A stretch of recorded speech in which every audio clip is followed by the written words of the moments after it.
The Israeli military on October 7th was caught completely unprepared. Colonel in the reserves Miri has been in the field of combat intelligence for many years. She describes what happened on that day as a complete systems failure. On October 7th at 6:30 a.m., a terror army did a joint attack. That's the military term. They attacked pretty much at 60 different locations along the fence or along the wall between the Gaza Strip and Israel, broke through it above ground by blowing it up, by tearing it apart, and jointly at the same time, different forces took out with quite, I don't want to say primitive weapons, but very basic weapons, all of the different sensors, the eyes and the ears of the IDF, the observer posts. They just took them pretty much all out at the same time. Just 2 days earlier, she gave a chilling prediction. On October 5th, I think at 7 p.m., in the I24NEWS studio, and the panel was about 50 years to the 1973 Yom Kippur War. And Ellie asked me the first question. She said, Miri, could the failure of October 6, 1973 happen again? Ariel, she asked me this on October 5th, 2023. And I looked at Ellie and I said to her, there can always be a similar war. There's never going to be the exact same one. So in that sense, I would say the answer, as I'm always complicated, a certain yes, but in a very different way. You were off by a day. Ariel, I did not know what was going to happen on October 7th. But you asked, how could this failure happen? There's an aspect inside basic intelligence which is called unthinkability, and the other aspect is blindness. When you have all of the information, but you don't actually see it there. And all the information was there. Months before Hamas's rampage, the IDF Signal Intelligence Unit 8200 intercepted a Hamas manual outlining their plan to the T, including the atrocities. But that too was disregarded in the higher levels. When you read that manual, you go, yeah, they don't really mean it. That's how I read it.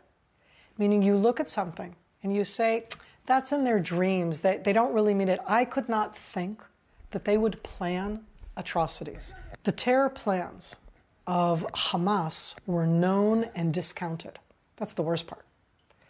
But the terror plans of Hezbollah to do an October 7th type attack is something that the IDF was preparing for many years.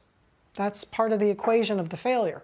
The complete breakdown on October 7th, Eisen says, was the result of groupthink mentality that Hamas was deterred, over-reliance on technology, opting for a so-called small and smart army, disregarding valuable intelligence, and incompetence in the field amid the chaos. The failure of October 7th is at every single level. The heroism is at the personal level. Go up from the personal level and you're going to find a whole slew of failures. Much of the criticism was aimed at the IDF's top generals who were absent in the field, many unaware of the scope of what was going on, just an hour's drive from IDF headquarters in Tel Aviv. The biggest success of Hamas on October 7th is the chaos they managed to generate. The only ones trained to deal with such attacks, Eisen explains, are special forces, but they were vastly outnumbered. I say very sadly, I've been to some of those funerals. Most of those special forces were killed along the way to get to the point where they needed to get to. So then you ask, so where's the rest of the military?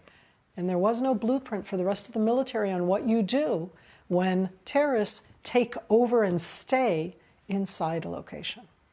Israel failed Itai. Failed Itai. And that same Israel has been protecting us from October 8th. That doesn't help Itai. But I'm here from October 8th.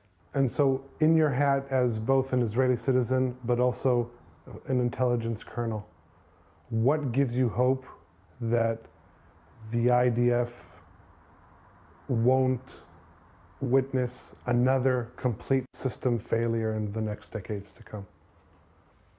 That the same people that ran both the IDF and the intelligence, that the younger generation saw these failures, and that's one of the ways that you get past the future ones.